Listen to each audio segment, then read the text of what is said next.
Well, with me here today to talk about citizenship and what we can do in this country, I'm very excited to have with us our next guest, Cory Morgan. Cory is a great columnist. He's an author, and he's with the Western Standard. So a warm welcome to you, Cory Morgan. Great, thanks, David. Glad to be on. Well, Cory, I very much enjoyed reading a number of years ago your book called The Sovereigntist Handbook, Charting the Course to Western Independence. So there's a lot to unpack here as it relates to today when we see all kinds of current issues and challenges facing our countries and citizens. And it begs the question in my mind about many things, including the state of our Constitution. And I think that's a key thing that you've certainly written about extensively. But let's talk about our Constitution. How is it biased against Western Canada? Well, where to start? I mean, we have, for example, our most powerful legislature among the houses is the Parliament, House of Commons, and it's based on representation by population.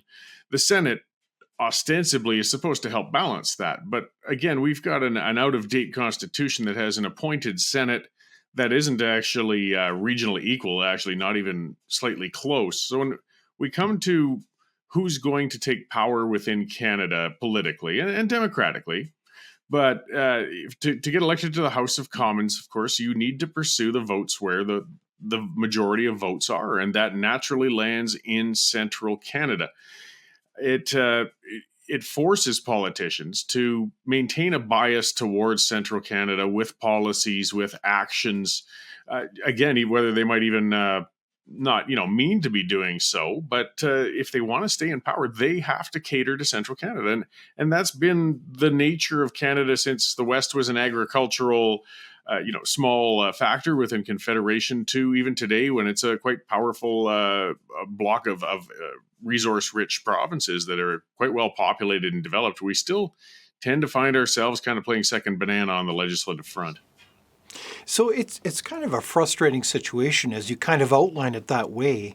It does kind of make sense that the Constitution is kind of biased and tilted away from Western Canada. So I guess the question is, what can we do about it, Cory? Is there an obvious approach there that needs to happen? Well, yeah, and that's some of the frustration. I mean, I feel a healthy constitution should be a living document. You don't want to be changing it all the time, but it should be updated, refreshed. The world has changed a heck of a lot in the last 100 and some years. And our last serious attempts to change the Constitution were Meech Lake and Charlottetown. Neither of them came even close to coming through. And personally, I don't feel those were very radical changes being proposed with those. So if we want to remedy the constitutional issue we have within Canada, the formula for change the bar is set so high that we would have to hit an actual constitutional crisis of some sort before enough of the country is motivated to tackle that. And I can't see any crisis other than a province being either right on the brink of secession or having actually voted in a referendum saying, we've had enough, we're going to move on and start out on our own. So I've kind of been working towards bringing that goal about, or encouraging people to realize and come to the same conclusion as me. I mean, we're still a long ways from any viable movement for a successful independence vote in the West, but it's growing. And in Quebec, it's been very interesting to watch it flaring up out there again, which again illustrates how difficult our system is when we have regions so discontent within the Confederation.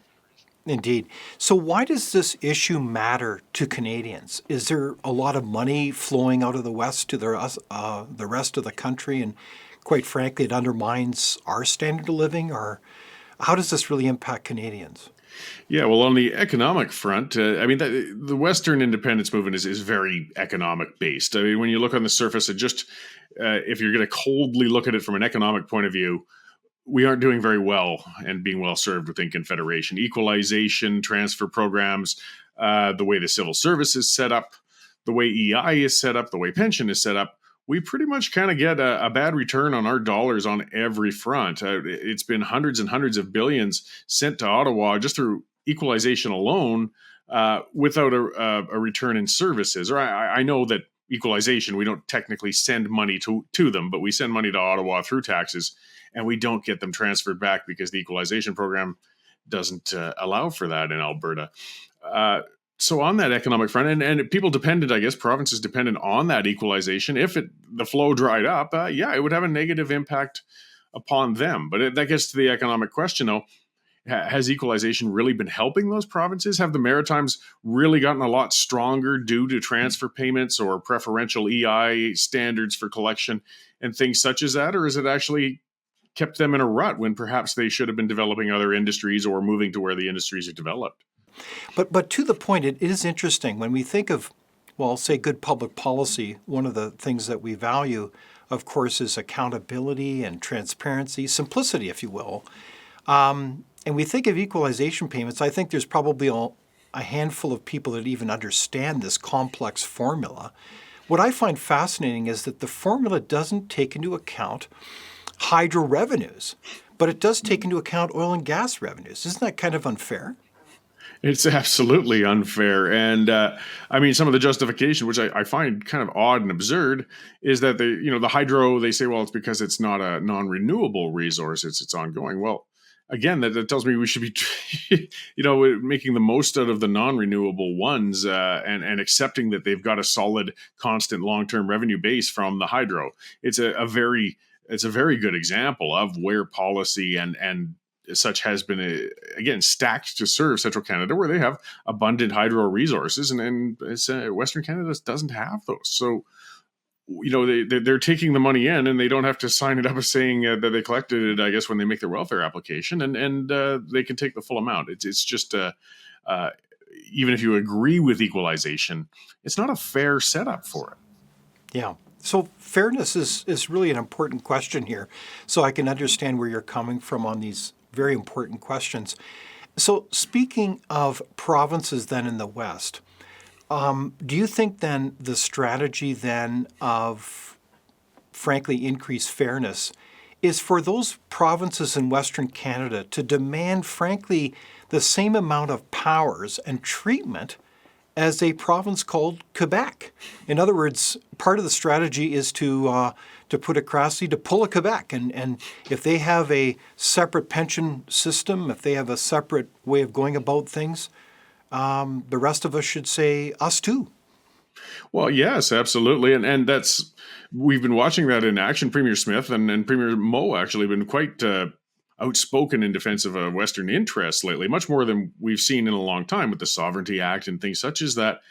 And you get to see that double standard with the establishment when the things that Alberta is asking for, as you said, with a provincial police force, a pension plan, things such as that, we're not asking for anything that other provinces don't already enjoy. Yet somehow Precisely. we're immediately labeled as selfish and mean-spirited and being unreasonable when we ask for these things. And people forget, well, Ontario has their own police force. Quebec has their own pension plan. Why is it wrong for us to ask for those things out there, for ourselves that they're enjoying in the East? And again, it shows that divide, even if it's not conscious. You see it again through legacy media, through politicians.